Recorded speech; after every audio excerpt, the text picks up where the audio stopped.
ఇండియాలో మార్చి 22 నుండి లాక్డౌన్ కొనసాగుతుంది.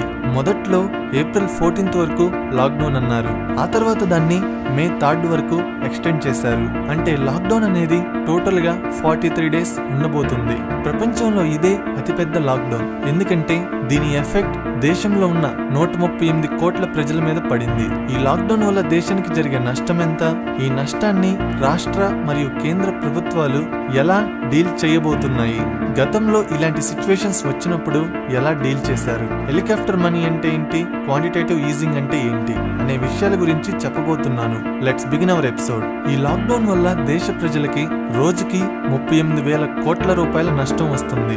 అంటే 43 రోజులకు గాను 15 లక్షల కోట్ల రూపాయలు. మన దేశ జీడిపి 200 లక్షల కోట్ల రూపాయలు. అందులో 7% నష్టం వస్తుందంటే చాలా ఎక్కువ.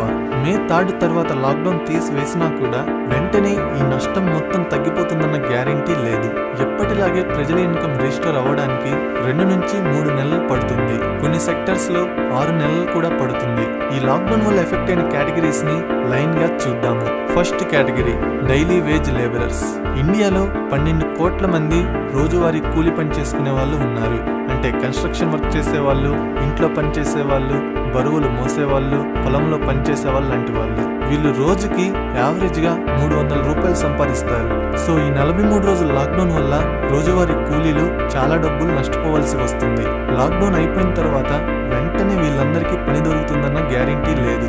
అందరికీ పని దొరకడానికి మినిమం 5 నుంచి 6 నెలల టైం పట్టొచ్చు. వాళ్ళు అప్పటి వరకు వాళ్ళ కుటుంబాలని అప్పులు తీసుకుని పోషించాల్సి ఉంటుంది. దానివల్ల వాళ్ళ మీద చాలా వడ్డీ భారం పడుతుంది. ఈ లాక్డౌన్ వల్ల రోజువారీ కూలీల కుటుంబాలు ఆర్థిక భారం నుండి రికవర్ అవ్వడానికి 3 నుంచి 4 నెలల టైం పడుతుంది. సెకండ్ కేటగిరీ దేశంలో 2 కోట్ల మంది ప్రభుత్వ ఉద్యోగులు, 10 కోట్ల మంది ప్రైవేటు ఉద్యోగులు ఉన్నారు. లాక్డౌన్ వల్ల ప్రస్తుతం చాలా మంది ఉద్యోగులు వర్క్ ఫ్రమ్ హోమ్ చేస్తున్నారు. మ్యానుఫ్యాక్చరింగ్ కేటగిరీలో ఉన్న ఉద్యోగులు అయితే ఈ 43 రోజులు ఖాళీగా ఉండాల్సిందే. దానివల్ల కంపెనీస్ అనేవి వాళ్ళ శాలరీస్ లో ఎంత కొంత పర్సెంటేజ్ ని కట్ చేస్తాయి. ఈ ఎఫెక్ట్ తక్కువ శాలరీస్ ఉన్న వాళ్ళ మీద పడకపోవచ్చు, కానీ ఎక్కువ శాలరీస్ ఉన్న ఎంప్లాయీస్ మీద మాత్రం ఈ ఎఫెక్ట్ ఉంటుంది. జస్ట్ శాలరీ కట్ చేస్తే ఇబ్బంది ఏం లేదు, కానీ కొన్ని కంపెనీస్ ఏం చేస్తాయంటే ఆ నెలలో వచ్చిన లాసెస్ ని రికవర్ చేసుకోవడానికి కొంతమంది ఎంప్లాయీస్ ని తీసివేస్తారు. ఈ లాక్డౌన్ వల్ల కొన్ని కంపెనీస్ రికవర్ అవ్వడానికి 3 నుంచి 4 నెలలు పడుతుంది. ఎందుకో ఒక ఎగ్జాంపుల్ తీసుకొని చెప్తాను. ఫర్ ఎగ్జాంపుల్ వెహికల్ బిజినెస్ ని తీసుకోండి. లాక్డౌన్ వల్ల చాలా మంది దగ్గర వాళ్ళ సేవింగ్స్ అయిపోయి ఉంటాయి. దానివల్ల ప్రజల దగ్గర పర్చేసింగ్ పవర్ తగ్గిపోతుంది. అంటే కొనుగోలు శక్తి తగ్గిపోతుంది. ఈ మంత్ లో కార్ కొందామని ప్లానింగ్ చేసుకున్న వాళ్ళలో కొంతమంది తమ ప్లాన్ ని ఇంకో 2 months పోస్ట్ పోన్ చేసుకుంటారు. దానివల్ల కార్ సేల్స్ తగ్గిపోతాయి. అప్పుడు కార్ కంపెనీస్ కూడా ఒకప్పుడు నెలకి 10,000 కార్లు తయారు చేస్తే లాక్డౌన్ తర్వాత 20 నుంచి 30% వరకు మ్యానుఫ్యాక్చరింగ్ ని తగ్గిస్తారు. మ్యానుఫ్యాక్చరింగ్ తగ్గిస్తారు అంటే అర్థం కొంతమంది ఎంప్లాయీస్ కి శాలరీస్ లో కొంత శాతాన్ని కట్ చేస్తారు. చిన్న కంపెనీస్ అయితే 2 నుంచి 3% ఉద్యోగుల్ని తీసివేస్తారు. సో ఈ 43 రోజుల లాక్డౌన్ వల్ల 2 నుంచి 3% ఉద్యోగుల మీద పూర్తిగా ఎఫెక్ట్ ఉంటుంది. 30% ఉద్యోగుల మీద పార్షియల్ గా ఎఫెక్ట్ ఉంటుంది. మొత్తం ఉద్యోగుల మీద 2 నుంచి 3 నెలల వరకు ఎఫెక్ట్ ఉంటుంది. దానివల్ల ఈఎంఐస్, రెంట్స్, బిల్స్ కట్టుకోవడానికి వాళ్ళకి 2-3 నెలలు ఇబ్బందిగా ఉంటుంది. Third category agriculture. PM Kisan scheme లెక్కల ప్రకారం దేశంలో 10 కోట్ల రైతు కుటుంబాలు ఉన్నాయి. లాక్డౌన్ వల్ల అగ్రికల్చర్ లో మెయిన్ గా వచ్చిన ప్రాబ్లమ్స్ కూలీలు దొరక్కపోవడం, సప్లై చైన్స్ లో అంతరాయం కలగడం, మార్కెట్ అవైలబిలిటీగా లేకపోవడం. పొలంలో పని చేయడానికి కూలీలు వేరే ఊర్ల నుంచి రావాలి, కానీ అలా రావడానికి పబ్లిక్ ట్రాన్స్పోర్ట్ అవైలబిలిటీగా లేదు. కొంతమంది కూలీలు అయితే బయటికి వస్తే వ్యాధి వస్తుందేమోనని ఇంట్లోనే ఉంటున్నారు. దానివల్ల కూలీల కొరత ఏర్పడి పంటని చేతికి రప్పించుకోలేకపోతున్నారు. ఒకవేళ ఎలాగోలా కష్టపడి పంటని ఇంటికి తెచ్చుకుంటే దాన్ని కొనడానికి ఎవ్వరూ ముందుకు రావడం లేదు. ఎందుకంటే లాక్డౌన్ వల్ల రాష్ట్రాల మధ్య రవాణా ఆగిపోయింది. అగ్రికల్చరల్ ఐటమ్స్ ని, ఎసెన్షియల్ ఐటమ్స్ ని ట్రాన్స్పోర్ట్ చేసుకోవచ్చని సెంట్రల్ గవర్నమెంట్ చెప్పినప్పటికీ దాన్ని గ్రౌండ్ లెవెల్లో స్టేట్ గవర్నమెంట్స్ ఇంప్లిమెంట్ చేయడం లేదు. ఎసెన్షియల్ ఐటమ్స్ ని కూడా ఒక్కోసారి బోర్డర్ దగ్గర ఆపేస్తున్నారు. ఇలాంటి టైంలో రిస్క్ ఎందుకులే అని డీలర్స్ కూడా రైతుల దగ్గర పంటని కొనడం లేదు. దానివల్ల రైతులకి చాలా నష్టం వస్తుంది. ఎవరైతే త్వరగా చెడిపోయే పంటలు అంటే పెరిషబుల్ ఐటమ్స్ పండిస్తారో వాళ్ళ మీద ఈ లాక్డౌన్ వల్ల చాలా ఎఫెక్ట్ ఉంటుంది. 4th category industries. దేశం యొక్క జీడిపిలో 25% ఇండస్ట్రీస్ నుంచే ఉంటుంది. అలాంటి ఇండస్ట్రీస్ లాక్డౌన్ వల్ల పూర్తిగా ఆగిపోయాయి. అంటే టెక్స్టైల్ ఇండస్ట్రీస్, మ్యానుఫ్యాక్చరింగ్ ఇండస్ట్రీస్ లాంటివి. కేవలం నిత్యావసర వస్తువులు తయారు చేసే ఇండస్ట్రీస్ మాత్రమే ప్రస్తుతం నడుస్తున్నాయి. అది కూడా తక్కువ కెపాసిటీతో. మెయిన్ గా టెక్స్టైల్ ఇండస్ట్రీస్ బాగా దెబ్బతిన్నాయి. చైనాలో లాక్డౌన్ తర్వాత టెక్స్టైల్ ఇండస్ట్రీలో 53% అవుట్పుట్ పడిపోయింది. ఇండియాలో కూడా అదే జరగబోతుందని అంచనా వేస్తున్నారు. ఇండియన్ గవర్నమెంట్ గానీ టెక్స్టైల్ ఇండస్ట్రీని ఆదుకోకపోతే 1 crore జాబ్స్ పోతాయని అంచనా వేస్తున్నారు. మే 3 తర్వాత లాక్డౌన్ లిఫ్ట్ చేసినప్పటికీ ప్రజల దగ్గర కొనుగోలు శక్తి తగ్గిపోతుంది కనుక ఎవరూ ఎక్కువగా డ్రెస్సెస్ లాంటివి కొనరు కనుక టెక్స్టైల్ ఇండస్ట్రీస్ అనేవి తమ కెపాసిటీని పూర్తిగా రీస్టాక్ చేసుకోవడానికి 2 నుంచి 3 నెలలు పడుతుంది. ఆటో సెక్టర్ లో కూడా ఇదే పరిస్థితి ఉంటుంది. ఫారిన్ కంట్రీస్ లో కూడా లాక్డౌన్ కొనసాగుతుంది కనుక అక్కడ కూడా ప్రజల దగ్గర కొనుగోలు శక్తి తగ్గిపోతుంది కనుక అక్కడ ఉన్న ట్రేడర్స్ ఇండియన్ మ్యానుఫ్యాక్చర్స్ కి ఇచ్చిన టెక్స్టైల్ ఆర్డర్స్ ని క్యాన్సిల్ చేసుకునే అవకాశం ఉంది. 5th category transport sector. Lockdown వల్ల దేశంలో ఉన్న అన్ని వెహికల్స్ ఆగిపోయాయి. Buses, trains, flights, goods trucks లాంటివన్నీ ఆగిపోయాయి. దానివల్ల ఈ సెక్టర్స్ కి చాలా నష్టం వస్తుంది. దేశంలో 1 కోటి లారీస్ ఉంటే ప్రస్తుతం కేవలం 10 లక్షల లారీస్ మాత్రమే తిరుగుతున్నాయి. అది కూడా నిత్యావసర వస్తువుల్ని సప్లై చేయడానికి మాత్రమే. డ్రైవర్స్, క్లీనర్స్, వెహికల్ ఓనర్స్, వాటికి అనుబంధంగా ఉండే రిపేర్ షాప్స్ అన్ని ఈ లాక్డౌన్ వల్ల నష్టపోతున్నాయి. వీటి మీద ఆధారపడే కూలీల గురించి స్పెషల్ గా చెప్పాల్సిన అవసరం లేదు. 6th category oil consumption.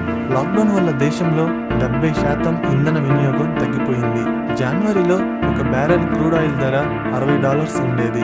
చైనాలో లాక్డౌన్ అనౌన్స్ చేసిన తర్వాత ఆ ధర నెమ్మదిగా తగ్గడం ప్రారంభించింది. ప్రస్తుతం ప్రపంచం మొత్తం లాక్డౌన్ ఉండడం వల్ల ఆయిల్ వినియోగం తగ్గిపోవడం వల్ల ఒక బ్యారెల్ క్రూడ్ ఆయిల్ ధర $30 కి పడిపోయింది. అంటే 50% పడిపోయింది. క్రూడ్ ఆయిల్ ప్రైసెస్ తగ్గితే ఆయిల్ ప్రొడ్యూసర్స్ కి నష్టం తప్ప మన దేశానికి నష్టమే ఉండదు. కానీ లాక్డౌన్ వల్ల దేశంలో ఆయిల్ వినియోగం తగ్గుతుంది కనుక దేశానికి, రాష్ట్రాలకి ఆయిల్ నుండి వచ్చే ట్యాక్స్ రెవెన్యూ తగ్గిపోతుంది. తెలుగు రాష్ట్రాలను చూసుకుంటే పెట్రోలియం ప్రొడక్ట్స్ నుంచి ప్రతి నెల 1600 నుంచి 2000 కోట్ల రూపాయల రెవెన్యూ వస్తుంది.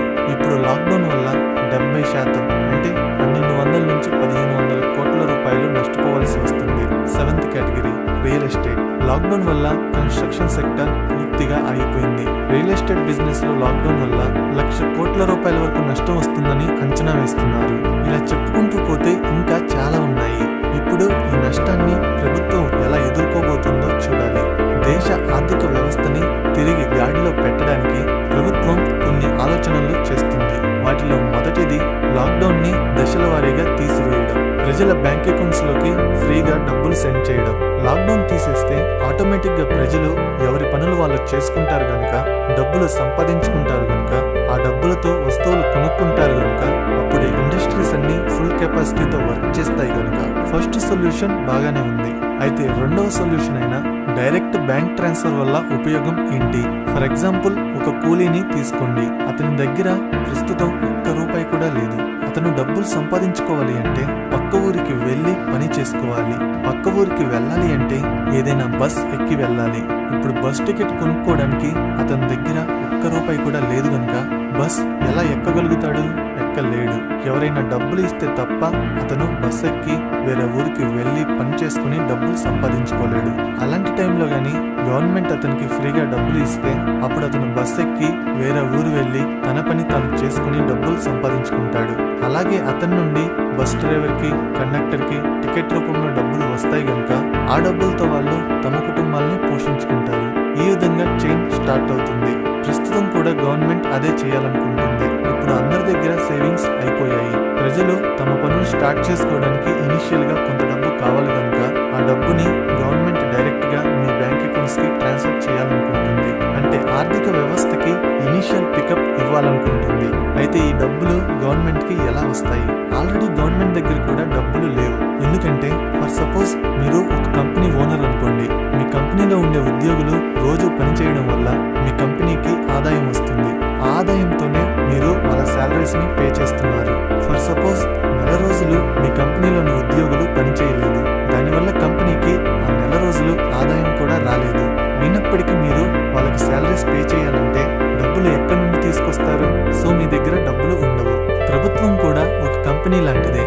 ప్రజలందరూ ఉద్యోగులే. ఈ 43 రోజులు ప్రజలు పని చేయలేదు గనుక గవర్నమెంట్కి డబ్బులు ఎలా వస్తాయి? సో అందుకని గవర్నమెంట్ దగ్గర కూడా ప్రస్తుతం డబ్బులు లేవు. మరి ఇప్పుడు గవర్నమెంట్ ఫ్రీగా డబ్బులు ఎలా పంచిపెడుతుంది ప్రజలకి? దానికోసమే ఒక పద్ధతి ఉంది. దాని పేరే క్వాంటిటేటివ్ ఈజింగ్. ఈ పద్ధతిలో ఏం చేస్తారంటే, కేంద్ర ప్రభుత్వం అనేది డబ్బుల కోసం తన దగ్గర ఉన్న ఆస్తుల్ని రిజర్వ్ బ్యాంక్ ఆఫ్ ఇండియాలో షూరిటీగా పెడుతుంది. అప్పుడు రిజర్వ్ బ్యాంక్ ఆఫ్ ఇండియా ఏం చేస్తుందంటే, ఆ ఆస్తుల వాల్యూకి తగ్గట్టుగా డబ్బుని ప్రింట్ చేసి ప్రభుత్వానికి ఇస్తుంది. ఆ డబ్బుల్ని ప్రభుత్వం డైరెక్ట్ గా ప్రజల బ్యాంక్ అకౌంట్స్ కి ఫ్రీగా ట్రాన్స్ఫర్ చేస్తుంది. ఫ్యూచర్ లో గవర్నమెంట్ కి ట్యాక్సెస్ ద్వారా బాగా డబ్బులు వచ్చినప్పుడు ఆర్బీఐకి అమౌంట్ పే చేసి తిరిగి తన ఆస్తుల్ని తాను తీసుకుంటుంది. దీన్నే క్వాంటిటేటివ్ ఈజింగ్ అని అంటారు. ఈ పద్ధతిని తెలంగాణ ముఖ్యమంత్రి అయిన కేసీఆర్ గారు సెంట్రల్ గవర్నమెంట్ కి సజెస్ట్ చేశారు. డబ్బులు కావాలి అనుకుంటే గవర్నమెంట్ కి ఇంకొక ఆప్షన్ కూడా ఉంది. అదే హెలికాప్టర్ మనీ. క్వాంటిటేటివ్ ఈజింగ్ లో ప్రభుత్వ ఆస్తుల్ని తాకట్టు పెట్టుకుని ఆర్బీఐ డబ్బుల్ని ప్రింట్ చేస్తుంది. హెలికాప్టర్ మనీ పద్ధతిలో ఏం చేస్తారంటే, గవర్నమెంటే డైరెక్ట్ గా డబ్బుల్ని ప్రింట్ చేసి ప్రజలకి ఇస్తుంది. ఈ పద్ధతిలో ఆస్తుల ఇన్వాల్వ్మెంట్ ఉండదు. డబ్బులు ఎంత ప్రింట్ చేయాలనే దానికి కూడా లిమిట్ ఉండదు. అయితే క్వాంటిటేటివ్ ఈజింగ్ పద్ధతి వల్ల ఎకానమీ మీద పెద్దగా ఎఫెక్ట్ పడదు. కానీ హెలికాప్టర్ మనీ పద్ధతిలో ఏదైనా తేడా జరిగితే ఎకనామీకి చాలా నష్టం వస్తుంది. జింబాబ్వే, వెనిజులా దేశాల విషయంలో అదే జరిగింది. ఆస్తుల వాల్యూ గురించి పట్టించుకోకుండా ఇష్టం వచ్చినట్టు డబ్బులు ప్రింట్ చేసి ప్రజలకి పంచిపెట్టారు. దానివల్ల డబ్బుకు ఉన్న వాల్యూ పడిపోయింది. సో మన ప్రభుత్వం డబ్బుల కోసం మాక్సిమం క్వాంటిటేటివ్ ఈజింగ్ పద్ధతినే ఎంచుకుంటుంది.